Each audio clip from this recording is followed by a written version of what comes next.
interview is part of the History Heard project. The content of this interview may be used for historical research. However, no part of this video itself may be reproduced without the express written permission of an authorized representative of History Heard or Frank Schaal. Today is January 10th, 2010 at 2 p.m. This is an interview with Frank Schaal in Sarasota, Florida. He was born on October 5th, 1921 in Breslau, Germany. Mr. Schaal, you were in Germany during the Holocaust. Can you tell me about your experience? It's going to take 3 hours if you ask him like that. Okay. I was in Germany during the beginning of the Holocaust. I emigrated in 1939, May 1st, a few months before the war began. I was not in a concentration camp. I was in the Kristallnacht, and they came for me to arrest me, but I ran away. Wow. I was warned. Please help yourself.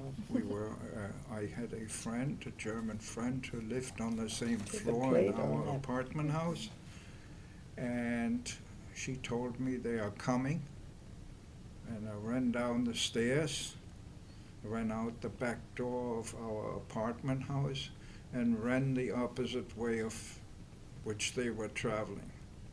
Where did you go? I went to a friend of mine whom I knew from school. He was a little older than I was, and they had taken his father. But he had hidden inside a closet, so they didn't find him. So he was alone at home, and I stayed with him for a couple of days until things blew over a little bit, and then we used the telephone and I went home. They had left my father for some reason, because he wasn't in the age bracket that they were interested in, and but we had another family living with us. We had to double up because the other family couldn't live there as Jews. It was too dangerous, so they came into our apartment. So we had a two-bedroom apartment for two families.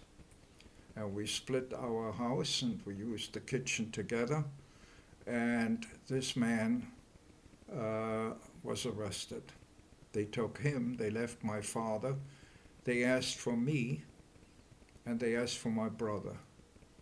My brother had left in 1938, a year before me, because he was older. He's 2 years older than I am.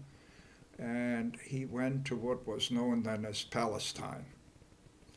That was before the creation of Israel.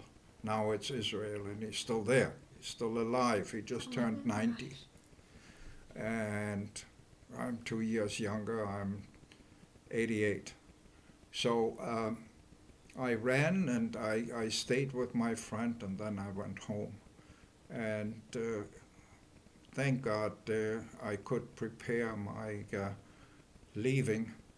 And I was called to the police station because I had lived in Berlin after the Kristallnacht. And Eva can tell you about the Kristallnacht. I can tell you about the Kristallnacht, but this is usually her story. So she can tell you about that. After the Kristallnacht, it was not allowed, a Jewish person wasn't allowed to work anymore. There were no more Jewish businesses. And I was, before the Kristallnacht, let me back up a little bit. I left school when I was 15 because I got very restless. Everybody was leaving, and it dawned on me that I had to leave my country also, and my parents. And my father said to me, "You might be alone in the world because we might not be able to get out together. And when you are alone, the only way that you can survive is if you learn a trade." So I became an apprentice electrician in a Jewish store. It was a lamp store that had a subdivision of electrical contracting. And there were two businesses, two Jewish businesses in the electrical business that were still alive and operating, and I wasn't one of them.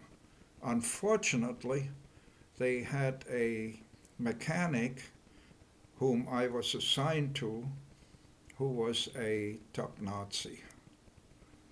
And he introduced me to everybody when we came to a building or a house that we were wiring, all the carpenters and the painters and whoever was there. This is my apprentice and he's a Jew.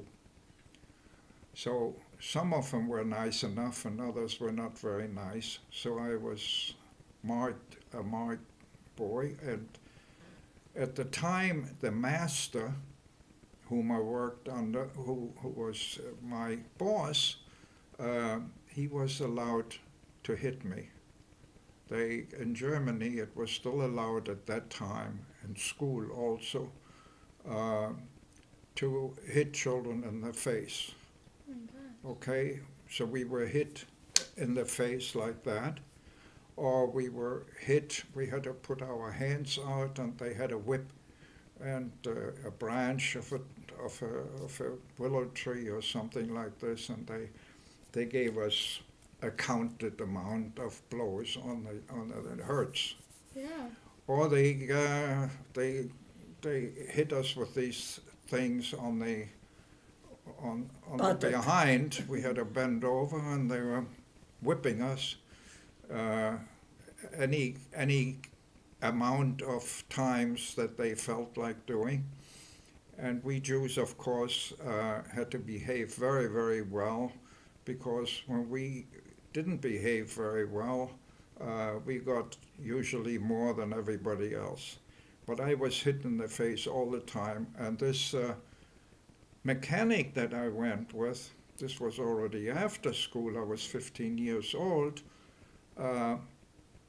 he showed me something once, and if I did it wrong the second time, I got punished by hitting in the face or behind the head, in front of everybody, which was very embarrassing. It was a terrible thing. I didn't want to go anymore, and I cried.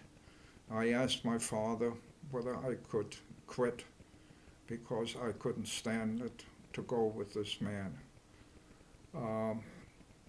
But he said, you know, you must survive. You must learn something. And while you have to suffer, you also learn. And he was a very wise man, my father, because it turned out to be just that. I survived because I was a mechanic, and I didn't finish my apprenticeship, and this is how I got to England.